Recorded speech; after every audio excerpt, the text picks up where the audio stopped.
Linda's great with numbers, even if she's a little weird. Okay, maybe that's a lot of weird. Bradley is her boss, and he's such a flaming asshole. A really big flaming asshole. Linda wants a promotion, please. Bradley practically says, get on your knees. No help is coming, so you must save yourself. And you must send help. When they get stranded somewhere on an island in Thailand Sea.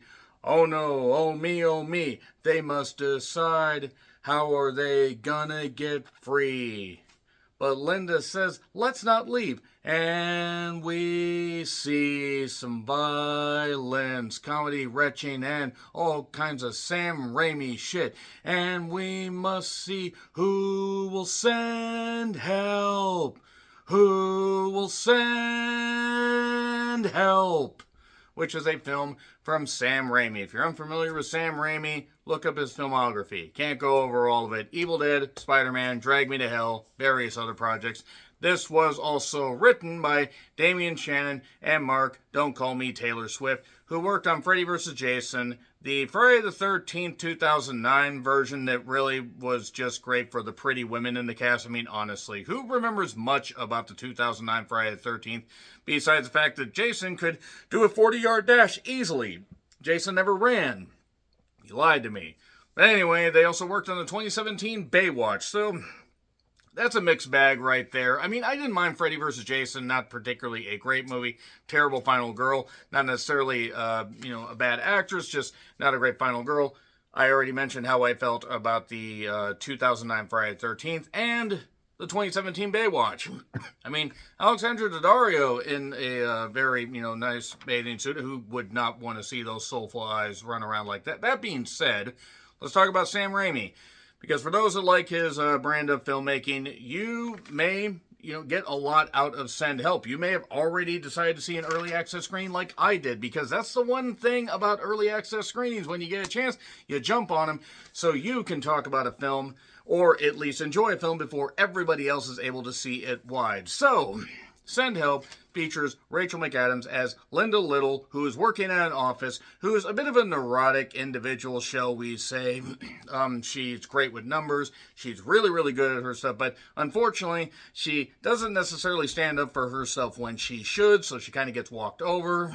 She has a bird at home, and that's pretty much her only source of friendship and communication, shall we say, because even her coworkers kind of look at her sideways like, well, this coworker's really weird. And also, she has a daughter, Bradley Preston, played terrifically by Dylan O'Brien, who was in Twinless. And if you have not seen Twinless, please check it out. Magnificent. I actually think Dylan O'Brien deserved Oscar consideration, or at least Golden Globe consideration for his role. He was great in that. He's been great in other stuff, too. But other than that, we do get a few other characters. We do get a brief cameo by Bruce Campbell, literally a brief cameo, and because it is Sam Raimi, he had to find a way to include Bruce Campbell in it. I think that if Sam Raimi made something about the Revolutionary War, he would have found a way to put Bruce Campbell in it. Kind of like how Spielberg would include aliens in pretty much all of his movies that aren't war or history related. So that being said, Send Help got quite the viral marketing campaign, to the point I was kind of sick of the word send and help, and also sick of the trailer. But I decided to go with my longest tenured best friend, 26 years and counting. She's doing so well despite any of her health issues, not telling tales out of school, but she's a terrific person, stronger than I could ever hope to be. So we went down to the North Seattle Theater that I have been to twice already this week. That's where I saw Mercy in IMAX. Check out my review of that, and The Testament of Ann Lee. You may have noticed an absence of the Testament of Ann Lee review and The Rip and Dead Man's Wire. I'm cutting down on things, but when it comes to stuff like Send Help, I figure that enough people are going to watch it that I will tell you exactly how I feel. This is terrific. This is one of the funniest movies that I have seen in a while. It is a brutal horror comedy. There are some great violent moments. There are some great, just silly, like ooey gooey moments. And the only real issues that I have with this movie is a little dodgy CGI And by dodgy, I mean, oh, that was fun. We didn't think that we should maybe, like, twist that around a little bit, maybe redo. No, okay, we won't do that. And it's maybe a little bit longer than it needs to be. Now, it's a breezy pace. I'm not saying the movie drags, but there is just a point. You look at the runtime, it's 113 minutes. That's with end credits. So that means before the end credits start rolling, it's about an hour and 45 minutes. And I would argue that maybe a nice tight 90 minutes might have done better. But that being said, there is so much good here that you will hardly have an issue with it. It's just something that stuck in my head that I have to mention. But it's still such a raucous blast. Please see it with an engaged audience, because this is the type of film that you need to see. Everybody can laugh. There are people who are like, oh, this kind of stuff. I was having fun. I had a great goddamn time watching it. Some great quotable lines. Rachel McAdams being just terrifically ridiculous. Dylan O'Brien being ridiculous too, but also just the fact Rachel McAdams maybe wasn't, who we thought she was. And we let her off the hook. But Rachel McAdams just, I have always fancied her. I mean, she, from Mean Girls to now, terrific actress. I mean, really. And just great in a lot of stuff. She really is very gifted. But if you ever, had a really, really bad boss and wanted to see, something bad happen to him, or see him put in a situation where it taught him a lesson, this might be the movie for you, or maybe not. I'll have to get to the spoiler section in a minute. It will be out in theaters wide in just a few days, so that's your warning. 3, 2, 1, and we're going to it. Spoilers. So, we start off basically with Linda compiling like a bunch of stuff, and it's like a huge stack of things, like numbers and crunch stuff and everything, comparing last year's and this year's. She went through a lot of trouble for that. And Bradley is taking over for his father. His father, by the way, played by Bruce Campbell. Played by Bruce Campbell in the sense there is a picture of Bruce Campbell. We don't actually see Bruce Campbell in this movie except a portrait, and that's why I was laughing. And my friend couldn't figure it out. I said, look at the portrait. And then it took her a second, because the portrait it wasn't necessarily grainy, but it was in the background. Linda is hoping to become VP, get a chance to get a big promotion and everything. She's worked really hard. But no, an old frat buddy of Bradley's basically swoops in, takes the stuff, takes credit for it and everything. So now she is essentially kind of left out in the cold. She does at one point go into the office, basically showing initiative. And there's this very, very pretty blonde in there that he's basically insinuating he would just, put her over the desk and everything and stuff like that, like we're at Murder at 1600. Hopefully that comes true to life at one point. But he says, how above and beyond are you willing to go for me? You. I mean, Dylan O'Brien's a good-looking man, but come on. Let's not be like that, bosses. Come on. And essentially, we just get a little bit of it. It's like he's basically gaslighting her, but he's like, okay, I can manipulate her. And he ends up basically saying to her, hey, come prove your worth. Make this thing up or whatever. Make this deal up. To help us close this deal, and I'll consider this. I'll consider, giving you a raise, this kind of stuff, like my dad promised. Maybe not VP, but something. So, she's also home with her bird. By the way, the bird's fine. Somehow the bird lives for a while they're stranded on the island. I guess somebody came to take care of it. Bit of a logic loophole. We'll just roll with it because we love animals around here. But she is watching Survivor with her bird. Gee, that's a bit of a on-the-nose thing. This movie kind of tips its hand really, really early as to what's going to happen. And then while on the plane, they find the former frat buddy. I forget the guy's name right now. The actor does fine in this. But he ends up showing, oh my God, look at this stuff that she did. It's a Survivor audition tape and everything, and they're making fun of her. Well, then they start hitting some turbulence and some storm stuff, and they end up basically having some issues, like the plane starting to go down. And there's this funny moment where he basically says about, Bradley says just before the plane starts going down, just before all this happens, take your seat. If you're a little bitch, is what he said in the trailer. It's actually if you're an F&P, I can't say that word. For some reason, YouTube has a problem with that. Effing vulva, I guess would be the best way to describe it. And then suddenly shit goes south. The guy that stole her report essentially is trying to get this one guy off of him that's trying to avoid being sucked out of the jet. He kicks him in the teeth, and then boom, boom, boom. He ends up trying to choke Rachel McAdams. Make sure that your partner's okay with being choked, even though they're not together. And she ends up actually grabbing a fork because all the cutlery is on the floor, stabs him in the hand. He flies out, and the tie has attached to the opening. And boom, boom, boom, boom, boom. It's funny. It's just hitting the thing so good. And the jet goes down. She ends up saving herself and finds that Bradley is on the goddamn island as well. He's got a bad leg. And they're basically trying to, take it. She's basically trying to survive and everything and do some stuff. And one theme of this that was actually referenced a little bit earlier when she talked to her bird was, oh, he talked to me at a Christmas party. And it's obvious she has some feelings for her boss. Again, Dylan O'Brien, good-looking guy. Rachel McAdams, gorgeous woman. Goddess even. But, okay, maybe, opposites don't attract in this case. It is not the Paula Abdul cat video, which sounded a lot less dirty in my head, but I'm just going to roll with it. Essentially, she kind of, takes a survival mode thing on, helps him make shelter for him, and starts getting stuff where, starts getting certain items, and certain things are going okay, but obviously, as it's a tropical island or tropical storms, there's going to be weather changes, this kind of stuff, so it's not always easy, but one of the big things about her is, instead of marketing, strategy and planning. That's a big thing for her. And then there's a point where, he won't really eat. He didn't want to eat this fish because he saw some tuna fish on her goddamn, on the corner of her mouth and everything when she was eating, after basically working herself to the bone, so she had to eat something. And now he doesn't like the sight of fish. I can identify it. You always want it to smell good. Moving on. He ends up having to basically regain his strength eventually. And then this funny part that's just, it's hilarious to me because she thought she saw boar tracks, so she decides to go hunting. Makes a sharp stick. And this boar comes out. This is the only, it's not as bad as Strangers Chapter 2.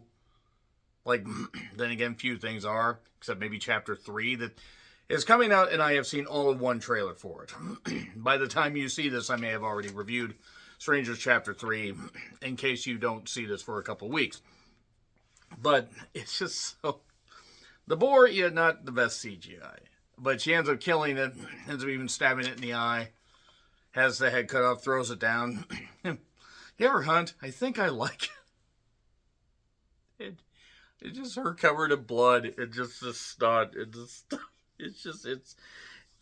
I didn't care for Drag Me to Hell. I know that's probably blasphemous according to some people, but this was the kind of shit that I liked. Because Drag Me to Hell just felt like it didn't have any redeeming character. It didn't have any redeeming qualities to it. There were parts that were okay, but I don't know. Just a lot of it just felt like it was just I don't know. It just felt kind of lazy to me. This, however, had the right chemistry between Rachel McAdams and Dylan O'Brien. Now, mind you, this is after she has killed the boar. A little bit later, bingo bango, he notices that she has a knife. You never know what washes up on shore. Now, he's like, oh, don't forget, I'm your boss. You work for me. We're not in the office anymore, Bradley. And he even tries at one point to make a sign or make a thing out of sticks that says help. But he puts the L and the P wrong.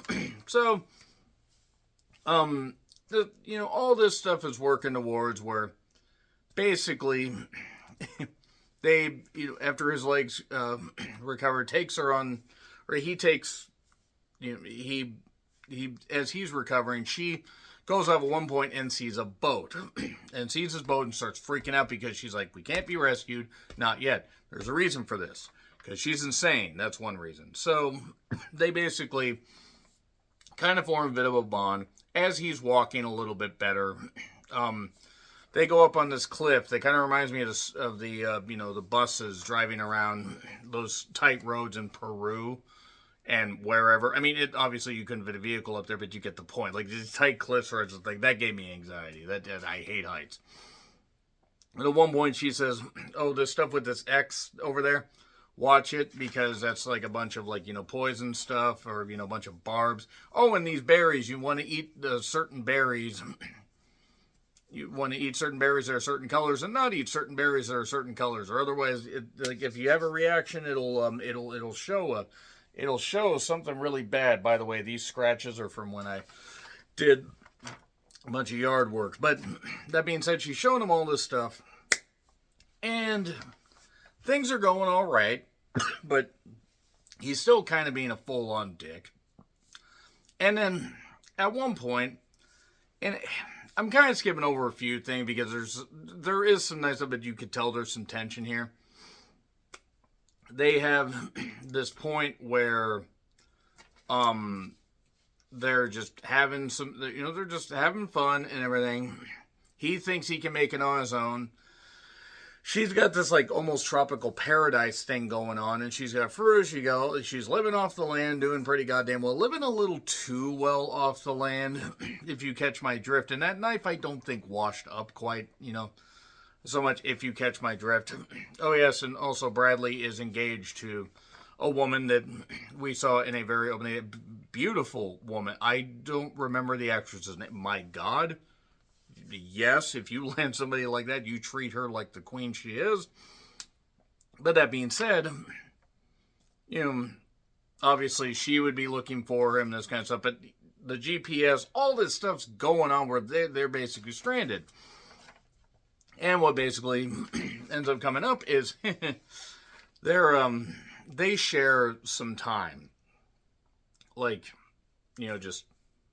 Like, they share some time, especially on these cliffs, where a point, they're walking back, and Linda hits this part that's loose and almost slips. Almost slips down and everything, but he saves her. More on that in a bit. She has been working on some stuff like, frying up some bananas and making them like pure sugar and making some, island wine and stuff like that so they get drunk. Toilet wine is what they called it in jail. So they get drunk and stuff like that, and they start sharing secrets. And he shares how his dad never really paid much attention to him. He was a picture, so that's why Bradley. And the mother was very manipulative and everything and stuff like that. So, yeah, monsters aren't necessarily born, they're made. And she mentions how she had a really bad relationship. And that the guy probably was a really bad guy and everything. Bad drunk, all that. And she mentions basically, and you can tell exactly where this is going. You can tell where the fuck this is going. And she basically says, I finally he did a lot of stuff he shouldn't have done. And instead of hiding the keys, I hand him his keys. I poured his last drink in. That was it. I'm thinking she cut the brakes also, but that I digress. So, we then have the thing where they're all drunk, and then he decides, you know what, I want to cook you something. Remember the berries? He gives her stuff, and she's drugged by the berries. And then he pulls a raft out, and he's like, I got this great raft idea, and I'm going to go over, and he actually makes it a little bit. But then it starts to break apart and everything because he didn't learn certain knowledge that she knew about. And she basically ends up saving him. And in between trying to give him CPR, she's retching the berries all over him. And it sounds gross. It's hilarious. It's really fucking hilarious. There is some great shit here. And just retching all over him. That was good. That was one of the funniest goddamn things I have seen in a while. One of the funniest things I've seen since Joyriding Bottoms. So, as things are going on, she ends up seeing another boat. And this boat ends up arriving. And this boat has the fiance and also some guide guy that speaks better English than I ever could. And I mean, I'm not saying that the guy doesn't. I'm just saying as far as like, oh, he's supposed to be... the guy speaks better fucking English than I ever could. Good God. Anyway, so You think that, oh, she's going to knife him right there. No, they're coming to rescue him. Okay, so then they're going along the cliff and everything, conveniently going along the cliff, because that's where she saw the boat, that's where she saw some stuff, and why she doesn't want him to go where the X is. She ends up taking the fiance and this guide, and then conveniently, the part with the cliff, is put back like it was planned, and she slips, and then he's asking for help and this kind of stuff, and it's revealed later, ends up cracking the guy on the head so they all fall. Now, this is something, or they both fall. Now, she's upset about this stuff, obviously, because she didn't really want to do that, and we even get a jump scare with the fiance acting like, like, you killed me, why'd you do that, and, it was questionable stuff, but nevertheless, we then see Bradley. He's gonna go off and do something. Now, mind you, after the drugging with the berries, we get actually a funny moment right after that where she gives him a neurotoxin with this octopus and then threatens to cut off his dick, but actually cuts a rat. And she says, next time it won't be a rat. That's a good scene. Also, tie me up, Rachel. I don't have issues. Shut up. But now that the fiance's dead, he goes to hunt a boar, and the boar is, like licking something or trying to eat something. It's his fiance's hand with the ring hanging up, and oh my God, now we finally get a confrontation. And the knife comes into play, and we get a confrontation in the woods, which is kind of funny, where she ends up biting his neck, he ends up gouging her eye, all this, and all this stuff's going on. And then he ends up going along, this way, running, and he finds an island mansion of sorts. That's what she found. That's what the boat led to. That's where she got the knife, except she got rid of the rest of them except one. Where did she hide them? That's where she was getting the fruit. That's how she seemed so well rested. And all this stuff she was doing this so well, and she did it because she's crazy obsessed and was going to want to be with him. And basically the idea, he has to be subservient to her. She even broke him down at one point and did that. I would be subservient to Rachel McAdams if it meant I could be with her, but I digress. And we basically get a standoff. She's, got the eye issue, covered in mud, got the gun, and then she notices one of the horns on this thing is missing after he said that he was pledging his love to her. He's going to stab her, but he gets the gun, and then she gets a sword, or she gets, a thing where I think it's a golf club, actually. And we get a fight. She hits him in the gut and then does this and, strategy and planning. And we go right to a golf game. She got rescued. He's dead. She has the best selling book, a self-help book. And she's fine. And all this stuff is good and everything. And that's how we got to the ending right there. I'm not doing the humor necessarily the best justice, but I found this movie so funny. Just so great. If you have seen this movie, if you got to the early access screen, if you got this far into the spoilers, please let me know the moment that you absolutely laughed at, because I was losing at the retching. I was losing at a lot of stuff. It was a lot of fun. This movie was a ton of fun. We then see that the bird's okay, and she takes off, and everything's fine. So, is it a perfect movie? No, but it's so much fun that it gets an A+, because it's just a lot of fun. So, there you are. Agree, disagree with what I said? Like, share, subscribe, Twitter, Letterboxd, Blue Sky handles in the description. I'm John Ritland, and until we go on the worst work retreat that I have seen this week, happy trails to you.